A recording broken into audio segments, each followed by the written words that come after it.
Hello everyone and welcome back to Jake's Space. Apologies for leaving you so long, but it's been a busy few weeks and I wanted to make sure that I had enough time to get my full thoughts on this device, the Samsung Galaxy S23. The S23 series has been panned by YouTubers for not really doing anything exciting as compared to last year's S22. And while that's true, I do think it's important to remember that most people are not upgrading from an S22. If you're using an S21, S20, S10, S9, this is the video for you. I really want to take a deep look at the S23, move beyond like the surface stuff, and show you why this has really become one of my favorite phones to use. Probably my favorite aspect of the S23 is the size. I use a lot of big phones. Obviously the Fold is gigantic, but even the Pixel 7 Pro and the OnePlus 7 Pro are both 6.7 inch phones, while the S23 comes in at 6.1 inches. It's not my favorite size. I think something like a 6.4 inch phone like the Pixel 7 is a little bit more my size, but it's really nice to have a phone this size where you can reach all corners of the screen without having to hold your phone precariously and hope it doesn't flip out of your hand. The smaller size also makes the phone light. It's about 50 grams lighter than the Pixel 7 Pro, which is understandable because the 7 Pro is a lot bigger device. But it's really nice. It feels great in the hand. It's like I said, it's easy to reach all the sides of the screen without having to move your hand around and hope you don't drop it or use two hands. That's something that I really enjoyed when using this phone. And it's not only just that it's a small form factor phone, it's that it's a small form factor phone that doesn't have any compromises.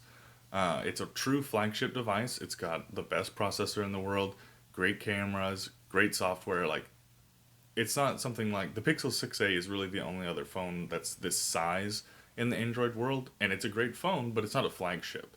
And you know, most Android companies, including Samsung, typically make their flagship phones really big. And I do like big phones, but I also like having a nice compact phone like this. The screen on the S23 is a beautiful 6.1 inch 120Hz AMOLED panel, and despite being only 1080p, I do think it looks really great. The brightness, it can get up to 1750 nits at peak brightness. I have never had any problem seeing it in direct sunlight. The screen is brilliant when you're watching HDR content. It is really an outstanding display. I was really impressed with the panel. I think it's really one of the strong suits of the phone for sure. An underrated part of the display is that the dimensions are almost the exact same as the iPhone 14, which is really nice because almost all social media is optimized for the iPhone. So things like TikTok look perfect on the S23 where they look a little different on something like, you know, a Pixel 7 Pro that has a different aspect ratio. Overall, the display and the form factor are probably the two biggest pluses for the S23 in my opinion. Another big positive for the S23 is performance. I've used it for a little over 3 weeks and I've never had any notable instances of lag or stuttering. Powering the S23 is Qualcomm Snapdragon 8 Gen 2 for Samsung, which is essentially an overclocked version of the regular 8 Gen 2 that's in most of the Android flagships that have come out this year. The base S23 comes with 128GB of storage and 8GB of RAM. It should be noted that the S23 Plus does start at 256GB of storage, but both of them are capped out at 8GB of RAM. Both of my daily phones, the Pixel 7 Pro and the Fold 4, have 12GB of RAM, but I really can't tell any difference when it comes to performance. Like I've said in many videos, I'm a textbook power user, and I don't really notice any difference between the 8GB of RAM on this phone compared to those phones. A lot has been said about the 8 Gen 2, especially when it comes to efficiency. And I can report that the S23 has great battery life, despite having a smaller battery capacity than the other two phones that I just listed. I've never had the S23 die on me. I really don't even remember a time where it had to go into like battery saver. It gets through a day with no issues, even like watching a bunch of TikTok or spending a whole day scrolling on Twitter. Like, it has no issues getting through the day. It's really been one of the positives of the 8 Gen 2. And that definitely comes through here on the S23. As I've noted in previous reviews, I am not a camera expert by any means. The extent of my camera knowledge is basically whether or not I think a photo looks good. And I can tell you that more often than not, I think the photos that come out of the S23 look really good. The main 50 megapixel camera takes great shots just like pointing the phone at it. You don't have to do anything to get a wonderful picture to come out of it. The portrait mode is really good. It has great cutouts. No problems with that. Great blur in the background there. The portrait mode is really good on the S23. The zoom camera, it's not bad. It's a 3x optical zoom camera. It does well for things at 3x, but after you zoom in a little farther after that, the digital zoom isn't as good as something like the Pixel 7 Pro. I have to say that for all my app geeks out there, taking pictures with this compared to the 7 Pro is kind of night and day. But it's still a good zoom camera. And then when it comes to ultra wide, I never use ultra wide, so I honestly don't even know what to look for here.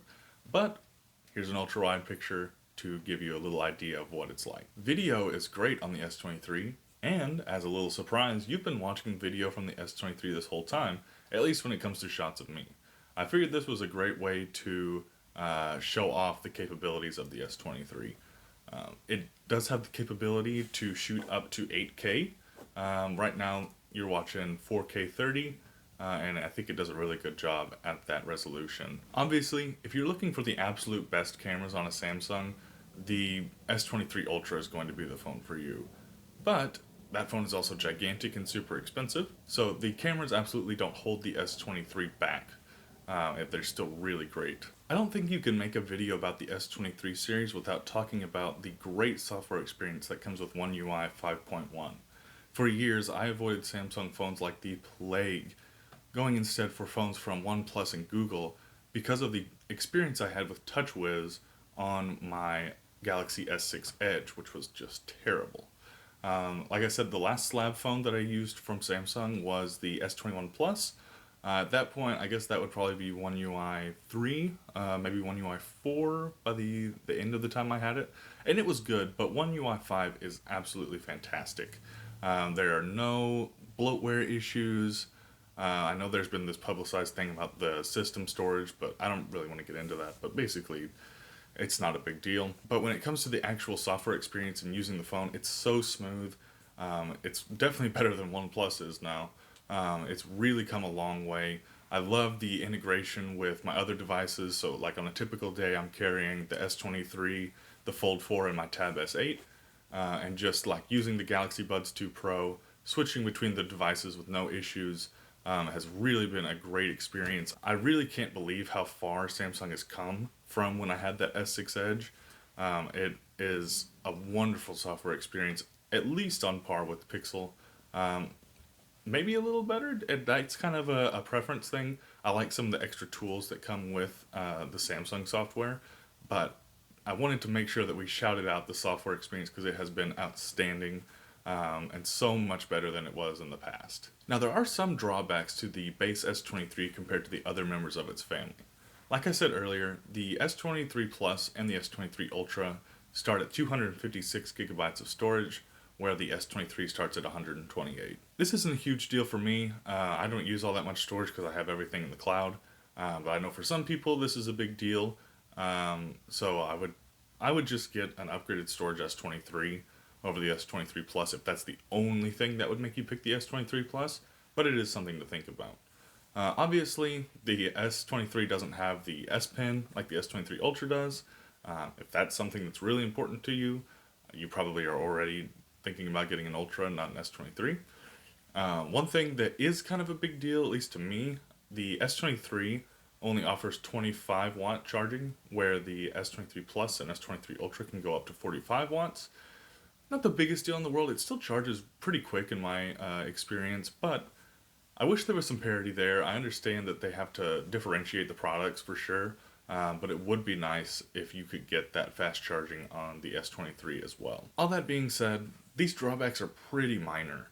I have enjoyed this phone so much in the 3 weeks that I've had it. It has been my go-to phone. I've used it pretty much every day. I used the Pixel a couple days just so I could think back to what's kind of missing on the S23, and really there isn't anything. I mean, there's Pixel exclusive features, but really they're not a difference maker for me. One thing that I really love about the S23 that I didn't mention earlier is the ultrasonic fingerprint reader. It is so fast. It really puts the one on the Pixel to shame and makes me wish that they had a better fingerprint reader. Speaking of the Pixel, the only real competition I see the S23 having is the Pixel 7, but at the same time, the Pixel 7 is more of an upper mid-range phone. It has some flagship features, but it is missing a telephoto camera, Like I said, the fingerprint reader isn't nearly as good, but it is a lot cheaper. So that is something to think about. Both are great phones. I personally, if you're looking for a flagship that's a more compact size, I would go with the S23. If you're wanting a bigger phone than the S23 Plus or the Pixel 7 Pro, would be a better call because this is a pretty small phone. Like if you're using an S20 Plus, an S21 Plus, going down to this phone would be pretty jarring. I would probably go with a larger phone like the S23 Plus. But if you're using an S20, an S21, an S9, I think this is definitely the phone for you. It's going to be a substantial upgrade. And I love this phone. I love the size. It's perfect for just sits in your pocket. You don't even think about it. Like I said, it's really light. I really could not recommend this phone enough. I think that it's basically like the default Android, which you would think that the Pixel would be the default Android because it's made by Google, but I really think that this is the Android for everyone. It's got a great ecosystem with buds, watches, tablets, even computers now. I would definitely recommend this to someone who is switching from iPhone. If you've got like an iPhone 13, this is definitely the one to go for. But I would love to hear your opinions in the comments. I would always love to hear from you. And I really just want to thank you for tuning in here. I really appreciate your support. And I would like to ask you one more question to answer in the comments. I am debating between reviewing the Pixel 7 next or the Galaxy A54 when it comes out. So if you're interested in either one of those, let me know down in the comments so that I can gauge the interest on each phone. So y'all have a great week. I will see you next time. Thanks for watching Jake Space.